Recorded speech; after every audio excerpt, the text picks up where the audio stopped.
అందరికీ నమస్కారం అండి. మనకు ఆంధ్రప్రదేశ్‌లో రేషన్ కార్డ్ ఈకేవైసీ చివరి తేదీని జూన్ 30వ తేదీ వరకైతే ఇవ్వడం జరిగింది. చాలామంది ఈకేవైసీ చేయించుకున్నారు. వారికైతే కొంచెం డౌట్ ఉందనమాట. అంటే ఈకేవైసీ అయిందా? లేదా? అనే డౌట్ అయితే ఉంది. నేను ఈ వీడియోలో మీకు క్లారిటీగా ఎక్స్‌ప్లెయిన్ చేస్తాను. అదే మీ మొబైల్‌లోనే ఎలా చెక్ చేసుకోవాలో నేను ఈ వీడియోలో అయితే చెప్తాను. మీరు వీడియోని చివరి వరకు చూడండి. మనమిత్ర వాట్సాప్ గవర్నెన్స్ ఉంది కదా! మనము ఇందులోనే మనకు యొక్క రేషన్ కార్డ్ ఈకేవైసీ అయిందో లేదో ఈ వాట్సాప్‌లోనే మనమైతే మన మొబైల్‌లోనే చెక్ చేసుకుందాము. అది ఎలాగో ఇప్పుడు చూద్దాము.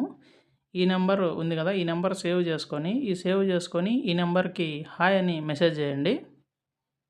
చూడండి నేనైతే మీకు చూపిస్తున్నాను. మీరు కూడా ఇలాగే చేయాలనమాట. ఇప్పుడు హాయ్ అని మెసేజ్ చేయండి. గవర్నమెంట్ నుంచి మనకైతే ఒక మెసేజ్ అయితే వస్తుంది. సేవను ఎంచుకోండి అనే విధంగా.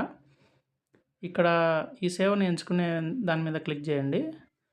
మనకైతే ఇక్కడ మళ్ళీ ఒక ఆప్షన్ వస్తుంది. దయచేసి ఒక సేవను ఎంచుకోండి అని. ఇలా ఇక్కడ చాలా రకాలైనటువంటి సేవలైతే ఉంటాయన్నమాట.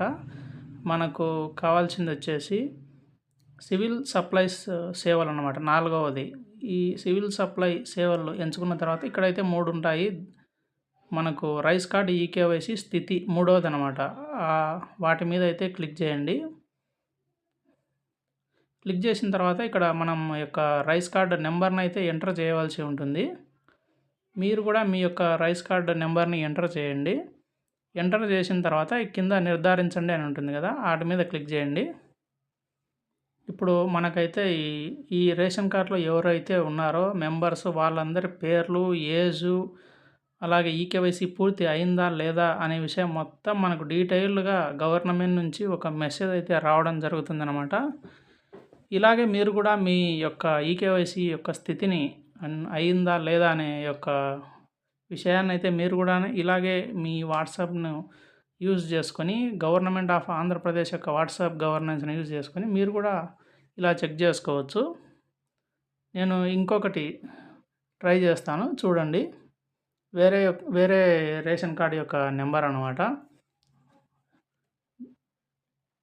మళ్ళీ మొదటికొచ్చి మళ్ళీ హాయ్ అని వాళ్ళకి సెండ్ చేయాలనమాట మెసేజ్. మళ్ళీ సేవను ఎంచుకోండి అంటే ఫస్ట్ చేశాం కదా! మనకు అదే ప్రాసెసే అనమాట. మళ్ళీ ఇక్కడ ఒక సేవను ఎంచుకోండి అని వస్తుంది. ఇక్కడ చాలా రకాలైనటువంటి సేవలుంటాయి. మనకు కావాల్సిందొచ్చేసి సివిల్ సప్లైస్ అనమాట నాలుగవది. వాటి మీద రేషన్ కార్డ్ యొక్క ఈకేవైసీ స్థితి. ఇక్కడ వచ్చిన తర్వాత నెంబర్ ఎంటర్ చేయాలన్నమాట. మన రైస్ కార్డ్ యొక్క నెంబర్ ఎంటర్ చేసి నిర్ధారించండి క్లిక్ చేస్తే మనకు దాంట్లో ఎంతమంది ఉన్నారు అన్న పూర్తి డీటెయిల్స్ అయితే మనకు రావడం జరుగుతుంది. ఒకవేళ రేషన్ కార్డ్ ఈకేవైసీ పూర్తి అవ్వకపోతే అవ్వలేదనే యొక్క వస్తుంది. ఎవరైతే పూర్తి కాలేదో ఈకేవైసీ వారు ఖచ్చితంగా మీరు ఈ జూన్ 30వ తేదీ లోపల అయితే చేయించుకోవాలన్నమాట. ఇదండి ఈ వీడియో. Thank you.